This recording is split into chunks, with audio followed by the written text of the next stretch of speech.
Hello, everyone. Thanks for joining us. Welcome to another Google News Initiative training workshop brought to you by the Walkley Foundation for Journalism. I'm John. I'm the Google News Initiative Training Network Project Manager. And we're joined by Miguel once again, the Google News Lab Teaching Fellow for Australia and New Zealand.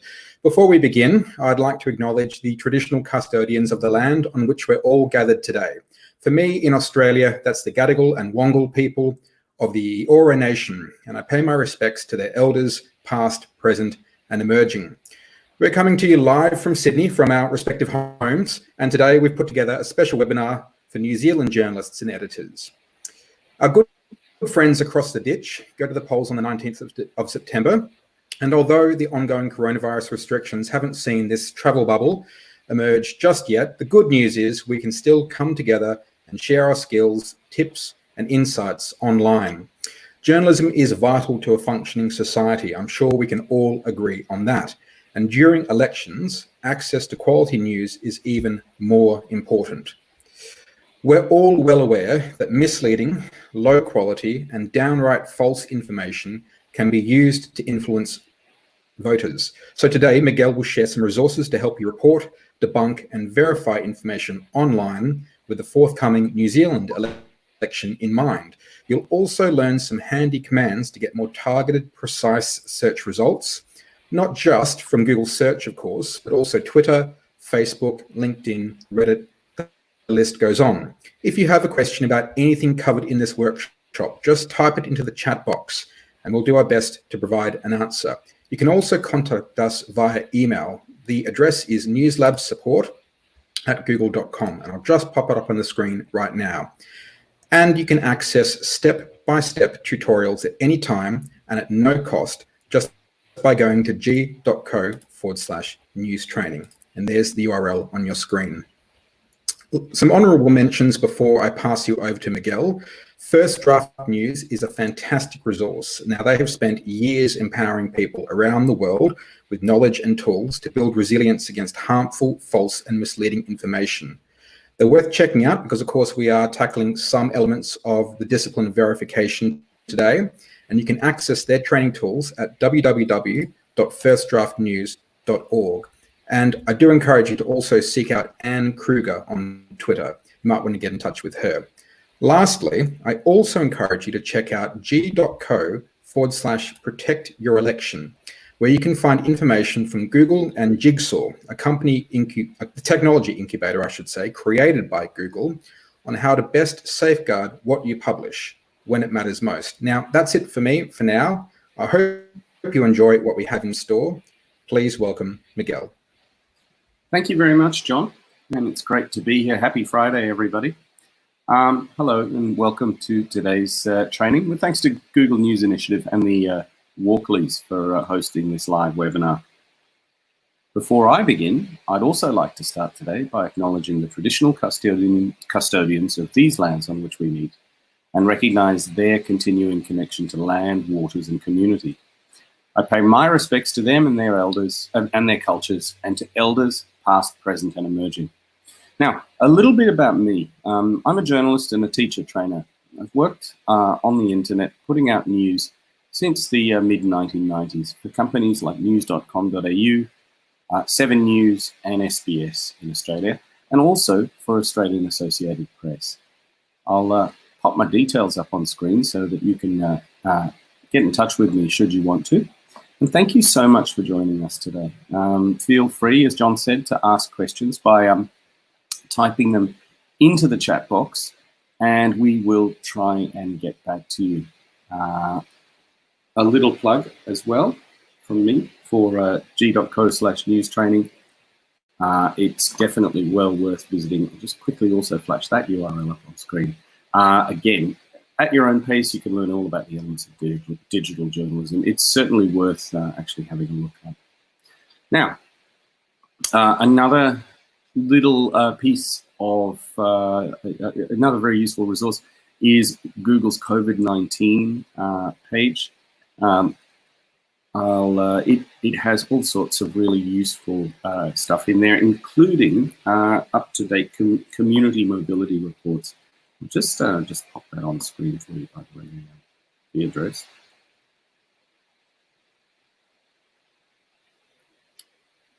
And in fact, I'll also share a link to the latest of the community mobility reports, which has just gone up in the last day or so. It's pretty worthwhile keeping a look at, because it certainly is something that is in the news and worth keeping an eye on. Anyway, I'm going to press on though. Today, and there's just a little example of one of those community mobility reports. Today we are focusing on the issue of elections, and it is really important to give an honourable mention to the Google Fact Check Explorer. Obviously, not strictly a search tool as such, but you can actually search in there for all sorts of verified fact checks from local agencies like AAP and AFP, who are in fact using journalists working in or covering New Zealand to look for election-related and other pieces of information to fact check. So let's begin. Today we are training Google search on the New Zealand election campaign. Now, by the end of today's session, hopefully you'll be able to recall or retrieve facts from the internet quickly to perhaps check daily statements by campaigning politicians. Hopefully you'll be able to research policy or quotes for campaign interviews or presses, check policy statements against content on party websites, set up alerts based on searches for key issues or for statements by politicians. That one's a really important time saver. We're also going to take a look at how you can search social media for interest groups. For example, search Twitter for lists, search Reddit or Facebook. Also, a little tool to find you key people in parties, groups, or private companies that perhaps might be involved in the election. All of this, you should be able to, by the end of this hour, do this all in real time, so that if the situation arises where you've got a press conference coming up or something that suddenly happens, you should at least have the tools to quickly get started on searching for metadata or history around something that a politician is saying. Now, we're going to look at Google's advanced search page. We're also going to use search operators to speed up your searches and improve your results. And then eventually put these all into Google Alerts based on these searches to deliver you a heads up on the day's issues. But first, I'm going to start with a little search 101. These are knowledge panels. They're information boxes that appear on Google when you search for entities like people, places, organizations, and things that are in the knowledge graph. These draw from a database used by Google and its services to enhance its search engine's results with information gathered from a variety of sources. They are meant to give you a quick, accurate snapshot of information on a topic based on Google's understanding of available content on the web. They're automatically generated, and information that appears in them comes from various sources across the web. You'll find often that the text content will be drawn from Wikipedia. And also, it's worth knowing that people who have claimed their knowledge panels can actually select a feature image from images around the web. It's not a crucial bit of detail, but it's important to know. The other thing as well is that the other images you often see are in fact just a preview of Google image results for the entity, and they're automatically sourced from right across the web. Not probably the most important part of today's session, but an important fundamental one. Now, for really forensic searches, Google's advanced search page is the place to start. I'm just going to share that one with you. I'll keep that on screen for a little while I talk through the different fields on the advanced search page. Now, from the top, you can find pages which have an entire string of words there. You can also use, as I'll show you later on, minuses to exclude words from your search. Down here, you can look for an exact word or phrase. You can add a set of inverted commas to refine that and get an exact match. This next field here will look for options. If you put in a string of words, separate them with the word or, and it will then look for any of those words on a page. Not necessarily all of them in the same page. You can also exclude words, which can be a really handy little tool. And here you've got a numbers sequence field, which will allow you to filter your search for, let's just say, a period of years, maybe even a range of numbers if you're searching through something like budget papers. You can narrow your language by results. Sorry, you can narrow your results by language, and you can also narrow your results by region. Now, unfortunately, region means country, and it doesn't break down any lower than that.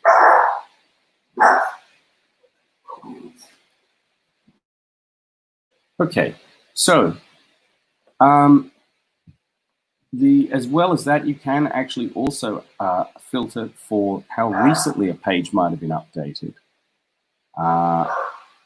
And also here, this will allow you to narrow your search for a site or domain. A couple more that are really useful. This drop-down will let you filter for terms that appear in the text, the title, the URL, or even links on the page. And just a quick little aside to everybody listening in. I am so sorry, but you probably are hearing my pet dog Misty barking her head off across the ditch or even over here, but I do apologize for her. She's very badly behaved. But let's just press on. I'll see if I can get her calmed in a second. Anyway, so advanced search can be really useful. I would suggest that if you are approaching this as a real newbie, feel free to bookmark that page and use that. You can almost use that as a way of comparing to the results that you're getting with your own search operator search. Now, next up, we're actually going to learn what we call search operators. As I say, feel free to bookmark advanced search, but definitely stick around because you might learn something that will save you some time. And I'll even show you a trick on how you can use your search operators in combination with Google's advanced search. But anyway, let's keep going. A couple of little starter tips. Always remember to use date filtering on your search results. Once your search results load, hit Tools and then the Anytime drop-down to filter your results by date. And let me just put up a little instruction on that on the screen. Now, as well as that, you can actually also launch the advanced search page from any search result. Just simply use settings and then select advanced search, and you can launch the advanced search page if you wanted to further refine a search, or perhaps give yourself some confidence that you're actually using all of the right fields. So the important thing with what we're going to be doing is really the advanced search page is never far away. It's only about a click away, so you can always go and check your work. And the other thing you can do is really help target your searches, particularly in an election campaign where really politicians will daily make claims that usually fall within a certain time frame that then need to be checked. So again, always remember to filter your results by date to reduce the volume of what you've got. And I'll quickly show you again how that's done. So you can see there, just select Tools and then go to the Anytime drop-down and use that to filter. And then, as well as that, don't forget to launch advanced search off any search, should you need to. Okay, so hopefully that is all starting to stick in. So there you can see, again, we are using, I'm just showing you the field there for narrowing your search by time.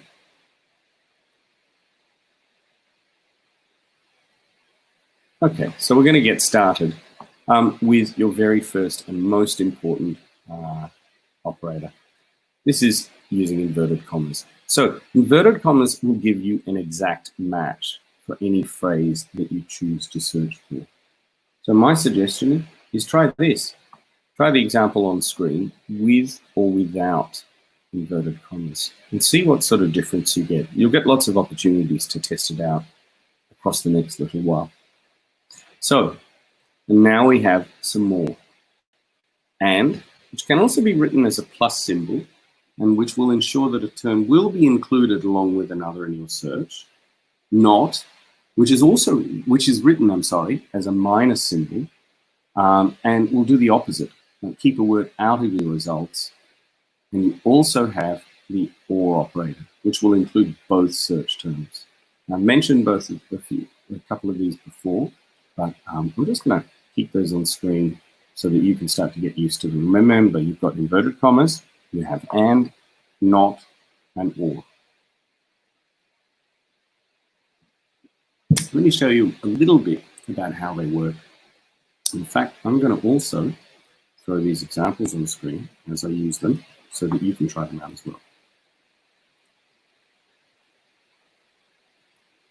So our first one, the names of our two political leaders in the election. Now you can see on screen I've displayed it without a plus, but I've sent you, I'm on screen and showing it with a plus. Now, this is something that I need to explain about Google search. Google will treat every search term you put in a search window as if it has an invisible and in between it. So why are we persisting with using the and operator or a plus? Well, once we start to expand into much more complicated search strings, you'll see that the results actually change if you do or don't use the plus. You'll see what I mean. We're just keeping things simple right now. But for now, hang on to the plus. Next up, and I'll just change it on screen too, is our OR operator. Why don't you try that out at home? What sort of results did you get? Were they different to the first search that you did? Now, the OR operator is making sure that you actually have both of those search terms, either or of those search terms turning up in your results. So you could get pages which have both, or you could get pages which have either either political leader's name. So one more, and this is the one where you're probably going to notice a big difference. This one is the minus operator in action. Have a look at it if you're trying this right now at home, and if not, try it out later on. Did it successfully extract Judith Collins' name from any searches that you did in that? But either way, just note the difference. So we've got inverted commas and, or, and not. And I've just shown you a couple of examples. Now I'm going to move on to the next one. The cite operator is incredibly important. It allows you to narrow your search to a top-level domain like .nz or .gov.nz or even down to a web page. So have a look at the examples here. I'll also try and share them on screen for you. Along with this instruction. So hopefully we're starting to piece it all together now, but let me just share with you. It's just a reminder that that's what you should be using cite for. Use it to narrow down to something like you can see on the screen.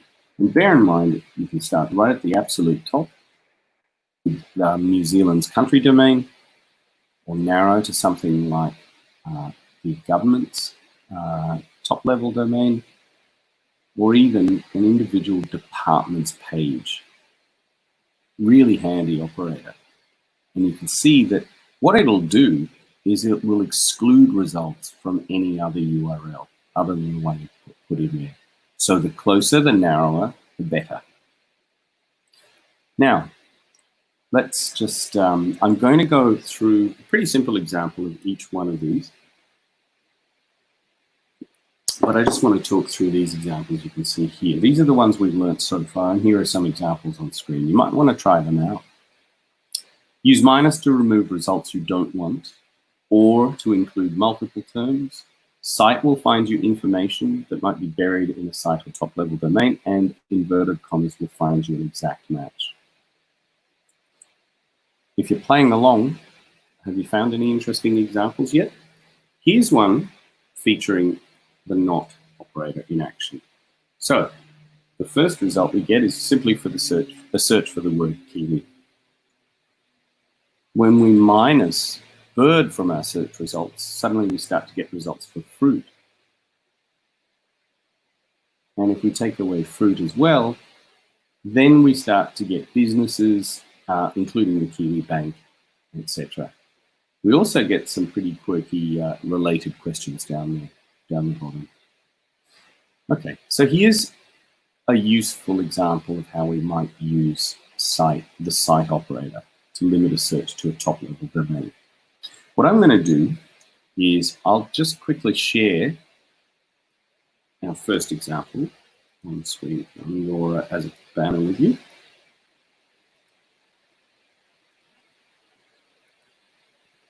Why don't you give this one a try?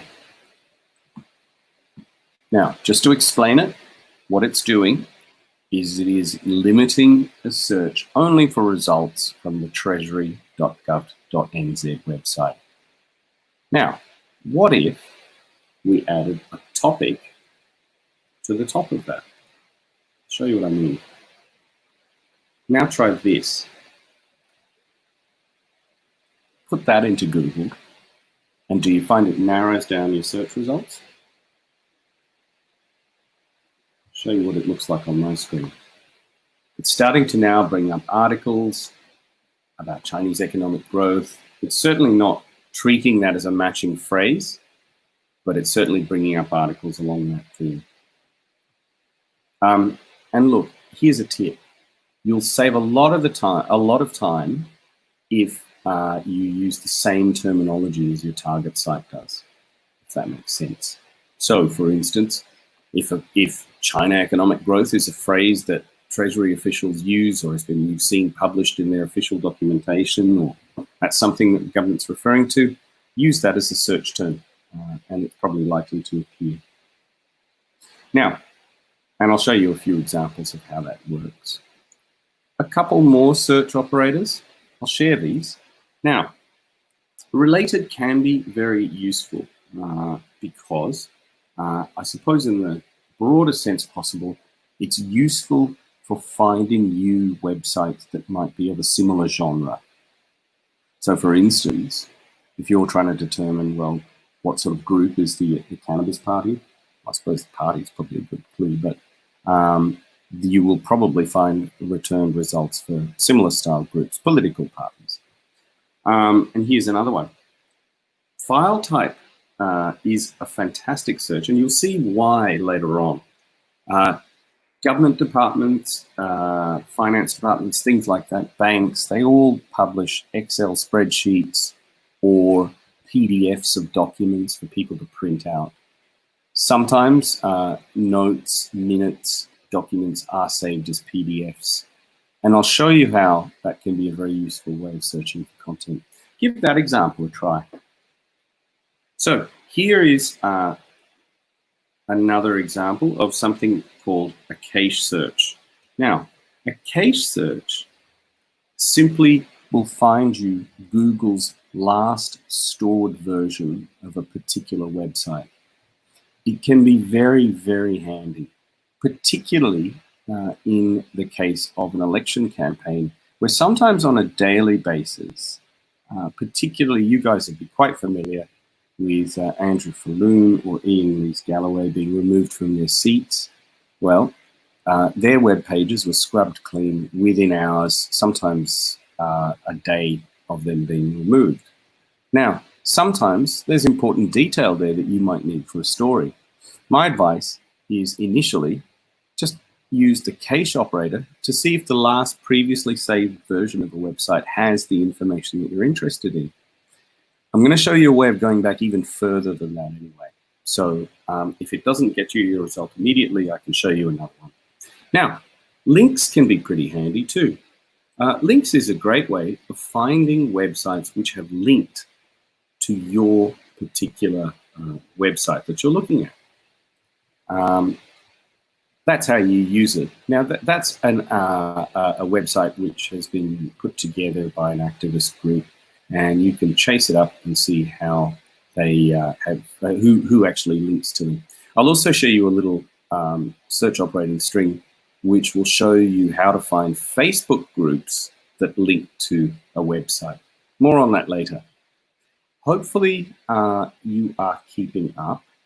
One thing to keep in mind is straight after this, I will make available a PDF of search operators that I've used today. So feel free to make notes about what you're seeing, but don't worry too much if you miss anything, because we will share everything with you. And as always, feel free to pop a comment in if there's something you do want to be reminded of. Okay, so let's have a quick look at Related and how that works. Related, a useful way to find websites of a similar category or genre. You can use Related with just the name of a group or even with a domain. Now, file type is very useful because it will actually bring you documents based on a search for their file extensions. Now, just to be clear, a file extension is the little usually 3-letter bit after a full stop that's on your computer files on your computer, like .jpeg or .doc, or in this case, .xls, which is, of course, the file extension for Microsoft Excel, and PDF, which is for portable document format. Both very popular formats with governments. So well worth keeping in mind. This is an example of a cache search. I trained it on the New Zealand Defence Force's website, and just to have a closer look, this is a screenshot of the last saved version. Now, if you can't see that clearly, I can tell you that it is from when around 12 hours before I visited that website. I'd better share that example with you too. So there it is. That's a cache search for the New Zealand Defence Force website. So links, as I said before, can be a really useful way to find associations between websites. And here's that example again. That's the result that's what I was searching for. Now, interestingly enough, if I changed, so there's the result for the search on links for value your vote, and you can see the different results bringing up. Interestingly, if I combined that, and here's a good one for you. If I combined a link search with a site search using Facebook as my site, I actually got results for groups, public groups, and some individuals, but not many, but mostly public groups, that actually also contained links to the Value Your Vote website. That can be a very, very handy way to look for interested groups around a particular issue. So, as you can see on your screen below me, I've used a site operator to train just on Facebook.com, but I've done a broad link search for the valueyourvote.org.nz website. Give that a try. And also, that can work for many of the other operators. So for instance, and I'll show you later on, in URL, in text, or even in title can also work. But I'll show you a little bit more about that later on. Let's do a little recap. Use your minus to remove words you don't want to appear in a search. Use your site operator to find information that might be buried in a domain or a top level, or a site or a top level domain, I'm sorry. Use Related to find sites in the same genre. Use cache to give you the last previous version of a website. And use links to find sites which link to a website you might be looking at. And you can see some examples there which you can try. I'll give you an opportunity to just give any of them a try while I have a sip of tea. And we're going to move on. Okay, so here are some more. I would argue that in combination with the ones we've already learned, you will now have a complete set which can help you totally refine how you work and hopefully speed up things, save a bit of time, and most importantly, just get you up to speed with the increasing pace of an evolving election campaign. Okay, so first things first, in title, we'll find pages with a certain word in the title. I'll give you simple examples for now. So there's an example on screen you can try. Now, obviously, I understand that just trying these examples, you're going to get a massive, massive result, but that's okay. We'll combine them with things. So there's an example of in title. Now, in URL or in URL, doesn't matter how you say it, can be very, very handy because it will find you words in what we call semantic or clean URLs. Now, these are URLs which have been designed to improve usability and accessibility because they use real words in the URLs, not squiggles or dots. It also means that it's a very useful way for you to search for words as well. So give that one a try. I'm going to move on. Another one that's very handy, especially when it comes to reaching deep into websites, is in text. There's an example of one that you've got on your screen there. Now, the next one is kind of unusual, but no less important. It can be really handy if you're searching perhaps for terms that may actually identify a story or a point because of their proximity to another one. And I guess, again, you probably understand why I'm searching for that. Again, it could be something that combined with another string could be very, very useful. Okay, so finally, one more that's really handy is source. Very good for those stories when someone said something to a particular newspaper, radio station, whatever. Use that to try and narrow your searches. Okay, so let's move on. And I'm going to try and hopefully give you a few examples that maybe show you how you can start to put these together. Now, the key thing here is strings. Search strings. When you put a bunch of operators together, we'll call them a search string. Sometimes they work and sometimes they don't. But more often than not, you'll find that they'll get you results that hopefully help you understand how they work. And hopefully I'll help you understand how they work too. So next up, we're going to look at how search operators might help us get some background on a story. Anyway, I'm going to share a link to this story with you. I'll just pop that as a banner. Now, I wanted to see if the company building the housing in the area, which is called Fletcher Buildings, had anything on its website about it. So I figured some details might be in something like an annual report. So I did a search for this, and let me just throw this into your screen right now. So as you can see here from the left, I've trained my syntax on the Fletcher Building website, and I've included an OR operator to include both of the location names that are mentioned in that story, along with a request for a PDF file type result. And as you can see here, what I've returned are things like the 2019 annual shareholders meeting, where the subject of the group that's occupying that area was brought up. So it did actually return some results. So next up, I wanted to see whether I could find out anything from Facebook about it. So here's a chance for another combined piece of syntax. So have a look at your screen right now. That's combining 3 different search operators.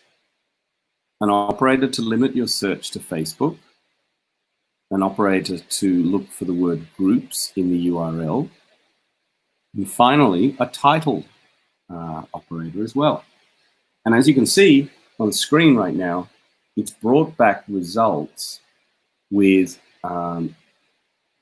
groups that are connected up with the people on that land who I believe have received an eviction notice. And look, finally, I wanted to see what the council was saying about it, so I tried this.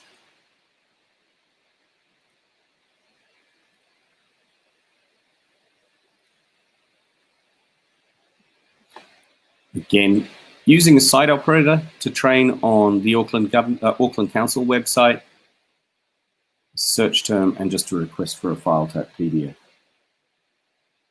And you can see there that that's pulling up reports, etc., to do with the story. Now, hopefully that is the kind of tool that you can use when, you know, a politician is announcing that they're going to a particular area. There may be an ongoing or long-standing issue, and you know all of the groups that are involved in it, and you probably know a bit of the background to the story.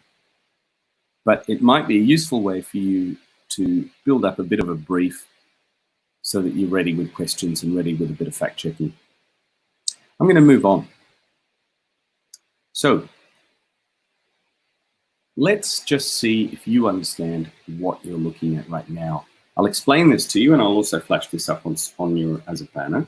But what you're looking at there is a search syntax that effectively bypasses LinkedIn's job ads, etc. So just from the left, you can see the site operator trained on LinkedIn. You can see brackets. Now, those brackets mean that it wants it to search for both of these things simultaneously. And you can see that it's looking for the word in and the word pub in the URL. But it doesn't want directory, dir, or jobs in the search results. What is that doing? Well, it's actually giving you a search for LinkedIn so that you don't get any job ads or directory listings. And let me give you my example. I'm just going to throw this up on your screen. This is a big one. What this is doing is actually searching for the existence of people who have Department of Prime Minister and Cabinet in their search profile. Now, bear in mind, I did this, if I do this search with my settings set to Australia, the current region where I am, I'd get Scott Morrison's Department of Prime Minister and Cabinet. But because I've got my search settings to New Zealand, and I've had them there for the last 3 or 4 days, I'm getting results for the PM's Cabinet, etc. And that includes contact details, etc., all on LinkedIn. Very handy way of finding key people that might be involved in the story. Again, if you want names to identify in the PM's department, or indeed in the leader of the opposition's department, that LinkedIn string is extremely useful. Make note of that example there, and certainly I'll be sharing that afterwards as well in the PDF. So here's another example I'm going to share with you. This time we're going to try and look for mentions of a term and a name search, and this will help us find, for instance, policy on climate change. So I'm going to share this one with you. I decided I wanted to see if the new opposition leader, Judith Collins, had used or discussed climate change, or whether there was any mention of that with her on their website. And yes, press releases and a few comments. It's pulling in things like stuff from her Twitter feed. And that's quite useful as well, actually, because that's a situation where the National Party is doing some work for me by even aggregating contents of Judith Collins' Twitter feed into their website. So here's another one. This time I want to show you how the source operator works, okay? So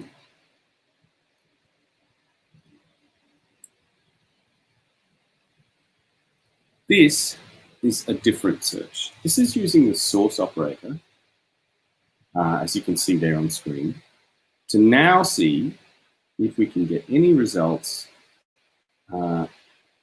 about whether for her name and the phrase climate change. And as you can see there are definitely results. Stuff has obviously been doing their job in reporting whatever she says when it relates to climate change.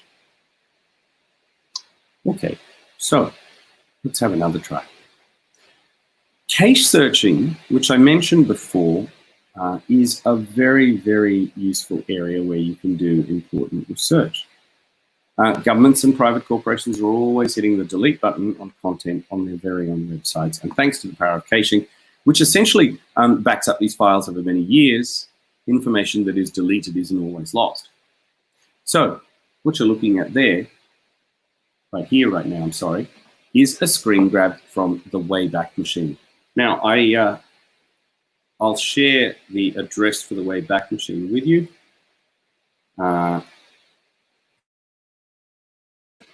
Have a look at it. It's a fantastic way to, go back over a website. And by the way, that is a screen grab, which unfortunately the day after Ian Lees-Galloway was sacked, I went to the website and I used cache and I got a before and after a shot. And then of course I accidentally deleted the version that I had. So apologies, but my best effort then was of course just to go to the Wayback Machine. And at least that way I could still get a cached version from June 15th, which still has his profile on it. Think about it. Think about that as an application for if you know or suspect or you've heard that information has been deleted off the government website. Often, certainly in Australia, we've had instances where emissions data has been edited out of websites. And cache searching is a good way of at least confirming that it was once there. So now we're going to turn our attention to some social searching. I'm just going to show you a few little tricks that might help you, recall info about people. Now, here's an example of a Twitter search I did using the Twitter handle for Winston Peters. And as you can see there, again, very simple, site operator and in text. Now, it does have its limits, obviously. It's limited to what is actually available online. So you might find it'll be more useful for, say, a quick search. There are deeper tools which will actually allow you to extract the entire contents of somebody's Twitter feed. We do cover that, but in a different course. This one is good for a really quick on-the-fly search. Okay, so here's another one. This one's slightly more useful. Now, again, we talked about how it can be very useful to look at things like Facebook and Twitter to find lists of interest groups, I suppose. So this is a really good one, and I'll show you two different examples, which can help you find groups which, or perhaps resource lists on Twitter, which feature a certain name. So there's an example. One little word of advice I can tell you is that asterisk that's sitting in there, that's a wildcard operator. Essentially, it looks for, it will look for a match for anything that perhaps might be used before it. So again, it's a wildcard operator, which will then mean that, okay, it won't limit itself to that twitter.com/. It'll actually see that, perhaps if Miguel D'Souza on his account has a list which mentions that word, then it'll find that as well. So that's one type of Twitter list search. I'm going to show you another type, and that's this one. So again, let's just see.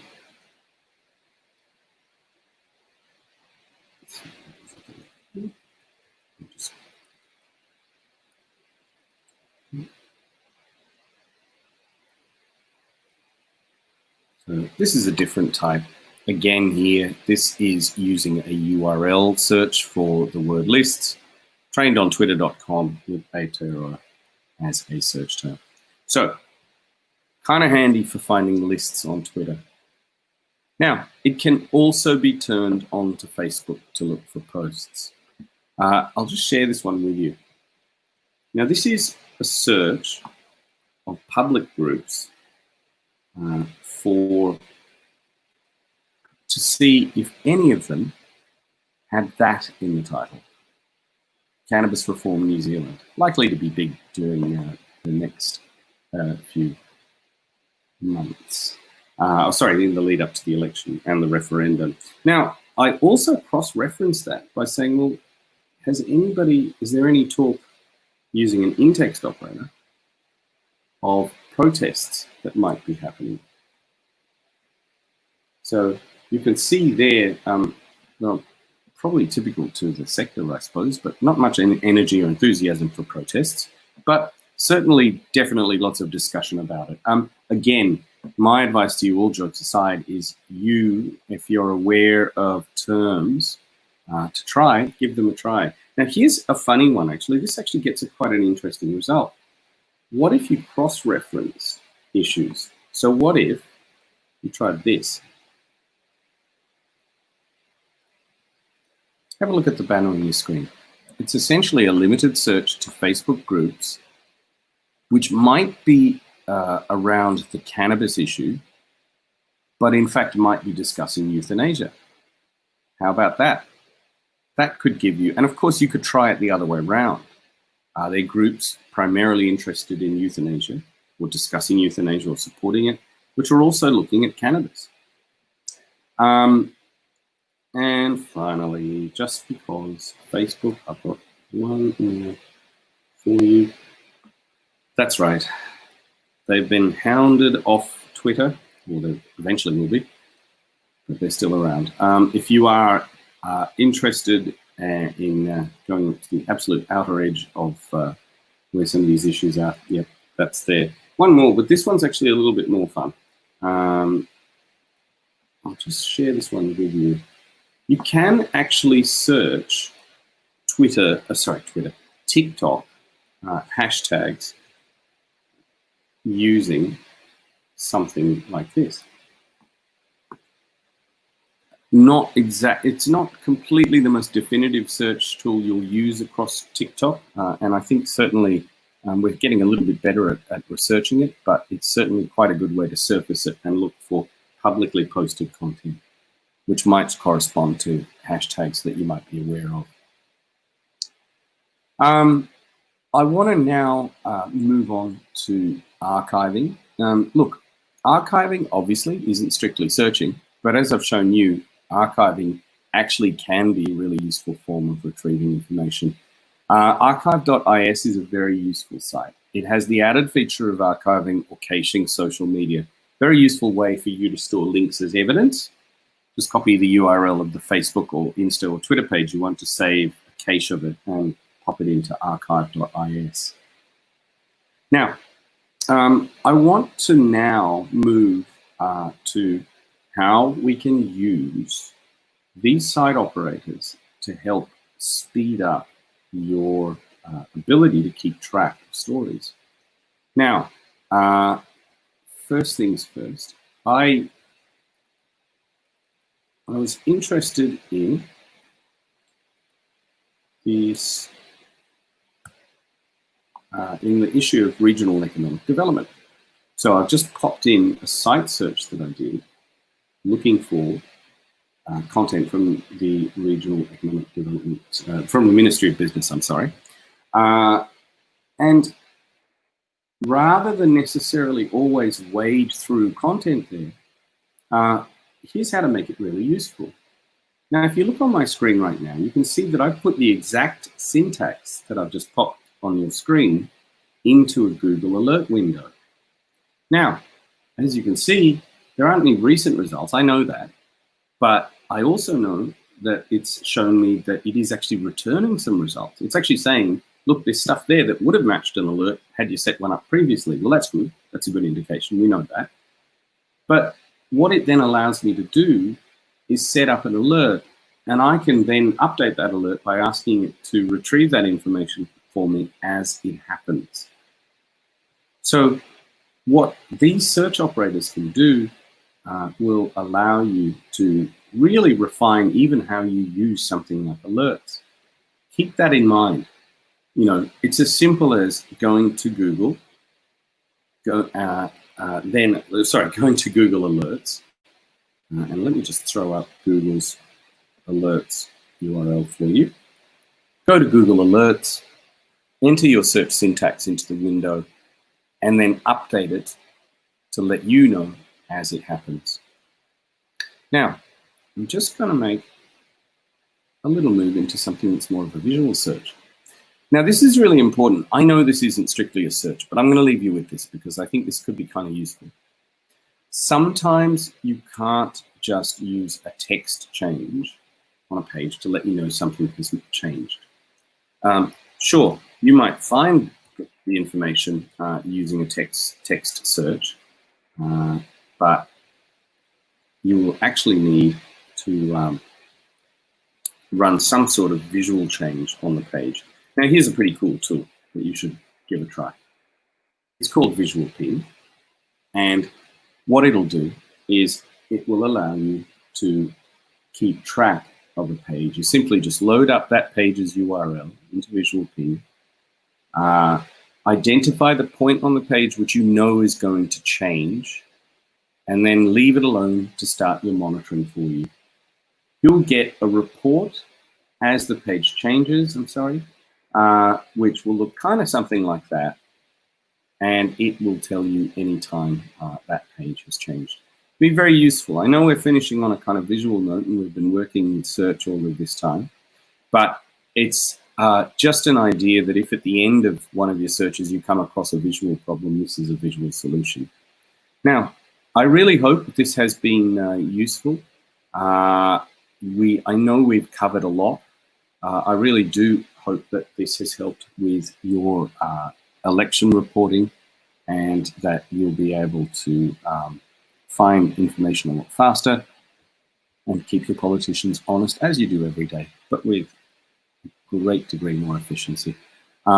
Thank you so much, and I'll hand you back to John for a goodbye. But right now, it's a goodbye from me, and good luck with your coverage of the New Zealand election. Thanks very much, Miguel. I hope you found today's webinar extremely useful. I know I did. Remember, if you have any questions at all about any Google products or services, the email address to use is newslabsupport@google.com. I'll just pop that up on the screen for you right now. And of course, as I mentioned earlier at the top of today's presentation, I encourage you to check out First Draft News as well. They are the rolled gold standard when it comes to verification and how to safeguard against misinformation, disinformation, and all the kinds of material out there that would seek to distort and deceive both journalists and the audience at large. And last but not least, a very special mention to g.co/protectyourelection. It's a fantastic resource for safeguarding against digital attacks and keeping your journalists safe while they're on the campaign trail, giving voters vital information to inform their decisions come polling day. So we'll be back with another online workshop very soon. Thank you so much for your attention today, and watch this space.